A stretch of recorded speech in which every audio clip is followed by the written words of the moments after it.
Hey everyone, this is Group 6 case project presentation, and we will explain a recent threat from MageCard. This threat is claimed to be the world's largest credit card skimming campaign. But first, who is MageCard? So MageCard is the name for six group who were behind several hacks that stole financial information from major websites. And what did they do? MageCard actors were constantly rigging payment information since 2016, not just from UK portals, but also from other countries. And who is affected by the attack? Some major websites such as Newegg has fallen victim to their attack. The MageCard website supply chain attack leveraged digital website payment card skimming that victimized over 800 global merchants for over 3 years. Now let's take a closer look at how they did their attack. So on September 2018, MageCard targeted shopper approved with checkouts for around 7,000 websites. Some major websites such as Ticketmaster, British Airways, and Newegg were victims of this attack. MageCard accomplished this by injecting the code that has sensitive data of the customers. After connected to their servers, they would send sensitive information until it was noticed. So the code is typically embedded to allow customers to leave feedback on the websites, but it has been tempered and a malware has been included into the code. The attacker even paid for an SSL certificate for the server so that they use for the attack, which helps to create the assumption that it was legitimate because it means that web encryption is enabled and that data can be protected, which does not raise any red flag in the eye of the customers. MageCart set up and targeted the shopper-approved checkout systems of about 7,000 websites. The code was embedded and certified, which allowed it to be protected and seem legitimate. The function of their script was to have sensitive data sent to them so they could process it and siphon money from customers' accounts. They inserted the 22 shown lines of hacking code that allowed them to gather the customer's information and ultimately led MageCart to skim from countless innocent customers. The next slide shows how RiskIQ was trying to find the breach in Ticketmaster UK. The first shows how it normally would look. Originally, MageCart replaced the entire script. It is thought that they went in and changed the location of their code because Enbeta was starting to work on MageCart's malicious script. They moved around their code to have the injected content inserted above the original script. This allowed the function to remain intact and for the hackers to seem inconspicuous. The last picture shows that they injected the skimmer before the mapping file. Ultimately, they knew that they needed to remain under the radar, which meant the intended function needed to remain in contact. This allowed them to trick the system and continue their card skimming.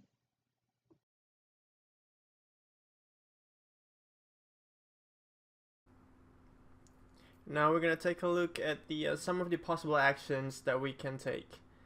First, we can use another online reputation management software such as Trustpilot, Birdeye, Podium, or Review Trackers.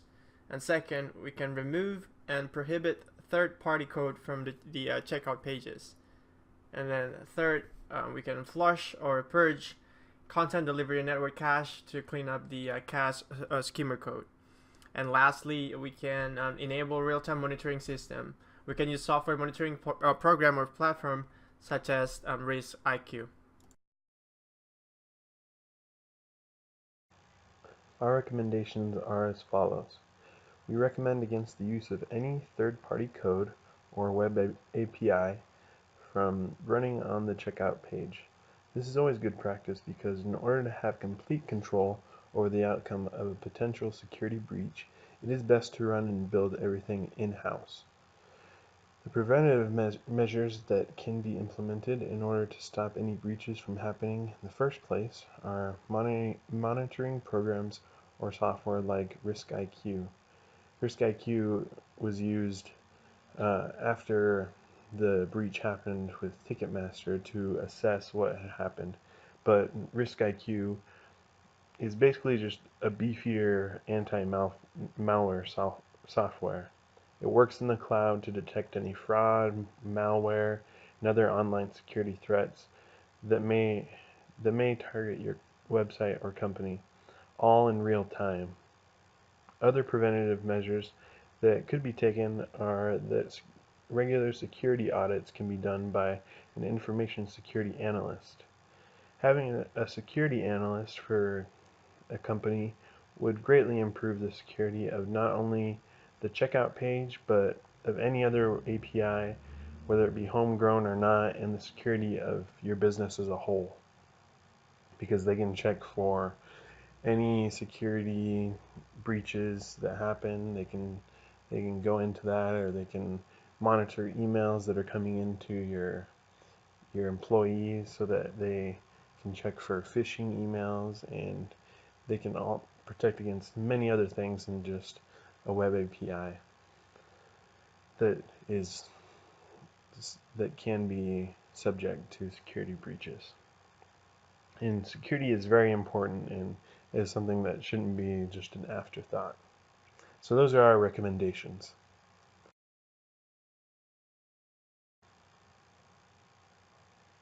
So in summary, Inventa explained that the module was custom built for Ticketmaster. To modify the source of this module, the attackers would have needed to access Inventa's systems in some way or form. We believe that Inventa was possibly breached. But there is also another possibility that a Ticketmaster developer account was breached, or Ticketmaster itself was breached, and that person had access to Inventa's modules and code. And according to the CEO of Inventa, he put out a message to everyone saying that Inventa basically put out what Ticketmaster required of them. It was part of a requirement, this module, but they didn't know what they were going to do with it, and they didn't tell Inventa what they were going to do with it. And when they put it into their checkout page, it wasn't really secure enough to be on their checkout page. And so that was out there and anyone could see it. So it could have just been that, it's a possibility that MageCart just happened to go on to Ticketmaster's page and saw this line of code that was easy to change and manipulate. But we believe that either Inventa or Ticketmaster was breached on either one of their sides before this was put onto the page. And so MageCart found, they might have been able to find that perfect code to do it, but it seems like it's too much of a coincidence. The MageCart actors did not modify just a singular script, they modified multiple scripts, and it indicated a broader access to not only just the page of the script, but maybe either one of those companies were breached at some point. And on top of all this, MageCart even paid for an SSL certificate for their server page that all this information was getting sent to. So that made it look even more secure, and why we recommended a security analyst who could look at this stuff, because just looking at the page, you could see that there's definitely something going on there, and this is something that a security analyst or a cloud program like RiskIQ could do. Bottom line, a need for updated and stronger cybersecurity measures is becoming increasingly apparent, as shown by the stolen confidential financial information from major websites, not just Ticketmaster. We can see that there are many choices these entities can choose from, including cleaning cache, having stronger protection software, and not allowing any kind of third-party code on the checkout page, and also having a security analyst, someone that can be working as a preventative source of security. With an increase of online shoppers, there will be a proportional growth in attempts to hack and steal secured information because it's out there. It is the responsibility of the retailer to ensure the safety of personal information and who must be held accountable for any information leaked.